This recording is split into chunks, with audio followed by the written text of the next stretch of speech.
Bendiciones. Soy el pastor Teodoro Hernández de la Iglesia Viento de Dios en la ciudad de Toluca. El devocional del día es Victoria sobre el sentimiento de culpa. Dice la Biblia que el enemigo de nuestras almas procura por cualquier medio detener el llamado de Dios, y el sentimiento de culpa es una de sus armas. Este sentimiento malsano genera miedo y ansiedad ante los castigos por malas acciones, ya sean reales o imaginarias. El sentimiento de culpa aparece por no perdonarnos a nosotros mismos y por no creer en el poder pleno de la sangre del Señor Jesucristo cuando le pedimos perdón a Dios, porque la Biblia dice que la sangre de Jesucristo nos limpia de todo pecado. El sentimiento de culpa afecta a la persona y a su llamado. En Hechos capítulo 7, versículo 29, leemos: Al oír esta palabra, Moisés huyó y vivió como extranjero en tierra de Madián, donde engendró 2 hijos. Consideremos el caso de Moisés. Moisés nace en un tiempo de persecución. Todos los niños varones hebreos que nacieron debían morir, ser lanzados al río Nilo. Pero librado por Dios, llegó a ser poderoso. El término griego nos indica que era apto, capaz, competente en palabras y obras en Egipto. A los 40 años comete un homicidio pensando que era el momento de Dios para comenzar su llamado, según Hechos capítulo 7, versos 23 al 28. Moisés huye y vuelve a esconderse ante el enojo de Faraón. Cuando él era bebé, sus padres lo habían escondido de Faraón. Según Hechos 7:29, Moisés huye a tierra de Madián. Este término Madián significa juicio, que lucha o se esfuerza, que regaña o reprende, que cubre. Esto nos expresa cómo estaba Moisés cubierto por un manto de condenación o de fracaso. Luchaba y se esforzaba por vivir. Veamos algunas expresiones del sentimiento de culpa. Número 1. Esto trae autocastigo. La persona requiere sufrir para sentirse aceptada por Dios o por los demás. También comportamientos compulsivos. Puede ser adicciones al alcohol, a las drogas, aventuras sexuales reales o virtuales, excesos de trabajo, de comida, etc. También falsa humildad, cuando alguien dice, no merezco esto, soy muy malo, etc. También enfermedades del alma y físicas. Somatiza su dolor emocional. Y además, la relación con Dios se debilita, hay un alejamiento de Dios y la persona se siente indigna de su favor. Veamos, por ejemplo, a Moisés.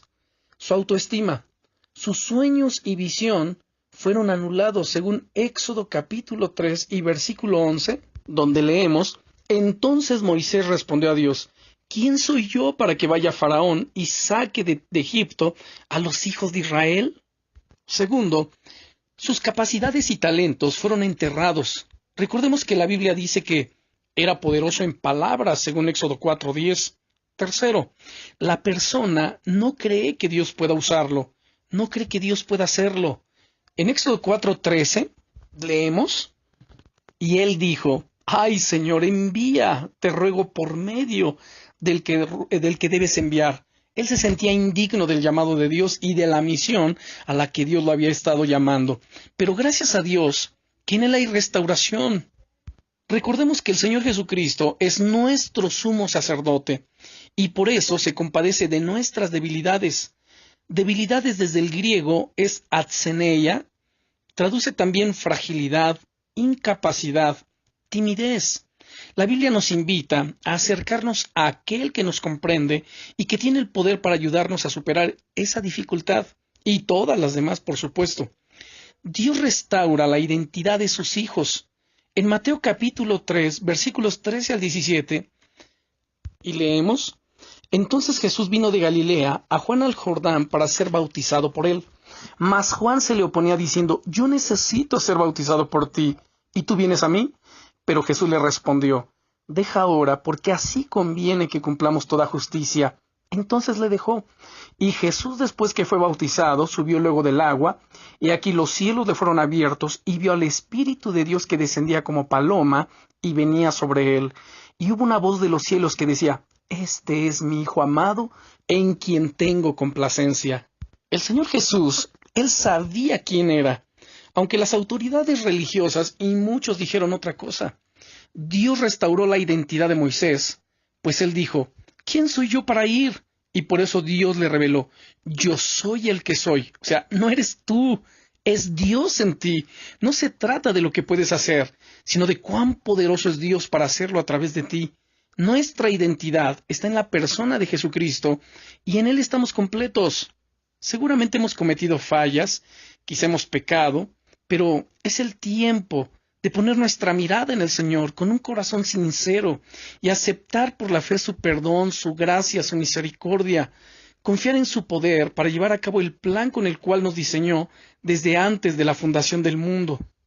Y así poder entonces sacar de nuestra vida, de nuestro corazón, todo ese sentimiento de culpa, poder vencerlo en el nombre poderoso de Jesucristo. Pues la Biblia dice en 2 Corintios 5:17, de modo que si alguno está en Cristo, nueva criatura es. Las cosas viejas pasaron, he aquí, todas son hechas nuevas. No importa lo que tú hayas hecho en el pasado, si tú vienes, te arrepientes, confiesas tu pecado, te apartas y comienzas a hacer la voluntad de Dios, Él te perdona y te hace libre de ese sentimiento de culpabilidad. Así que oremos, Padre, en el bendito nombre del Señor Jesucristo. Te damos gracias, Señor, porque en Cristo vamos de victoria en victoria y que por medio del Señor Jesucristo y de su buena palabra podemos tener victoria sobre el sentimiento de culpa. Te agradecemos, amado Señor, por amarnos, por bendecirnos, por ser tan bueno con nosotros. A ti sea la honra, a ti sea la gloria, Señor, ahora y siempre, por los siglos de los siglos. Amén. Bendiciones.